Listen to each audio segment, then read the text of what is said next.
நரியிடம் ஏமாந்த ஓநாய். நரி ஒன்று தாகத்தால் தவித்தது. தண்ணீரை தேடி அலைந்தது.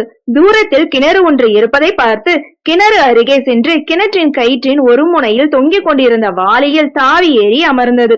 உடனே வாளி கிணற்றின் உள்ளே சென்றது. நரி வயிறு நிறைய தண்ணீரை குடித்தது. தாகம் தணிந்த பின் மேலே பார்த்தது. எப்படி வெளியேறுவது என்று யோசித்தது. மேலிருந்து யாராவது கயிற்றை இழுத்தால்தானே என்னால் மேலே போக முடியும். நேரம் ஆக ஆக நரிக்கு அச்சம் தோன்றியது. அந்த நேரம் பார்த்து கிணற்றின் அருகே ஓநாய் ஒன்று வந்தது. கிணற்றின் உள்ளே எட்டி பார்த்தது. அடடா, நரி ஐயா, உள்ளே என்ன செய்கிறீர்கள் என்று கேட்டது. நான் இப்போது சொர்க்கத்தில் இருக்கிறேன். என்ன ஒரு அருமையான இடம் தெரியுமா? இங்கு மீன், கோழி, ஆடு எல்லாம் தருகிறார்கள் என்றது நரி.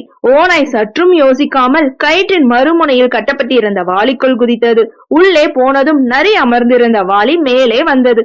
நரி மேலே வரும்போது ஓநாயை பார்த்தது. நான் இப்போது சொர்க்கத்திற்கும் மேலான இடத்திற்கு போகிறேன் என்று கூறிக்கொண்டே மேலே தாவி குதித்து தப்பியோடியது. பாவம் ஓநாய் ஏமாந்து உள்ளேயே இருந்தது. நீதி: ஒரு செயலை செய்வதற்கு முன் பல முறை யோசிக்க வேண்டும். ஓகே ஃப்ரெண்ட்ஸ், நெக்ஸ்ட் வீடியோல பார்க்கலாம். இந்த வீடியோ உங்களுக்கு பிடிச்சிருந்தா லைக், ஷேர், சப்ஸ்கிரைப் பண்ணுங்க. தேங்க்யூ.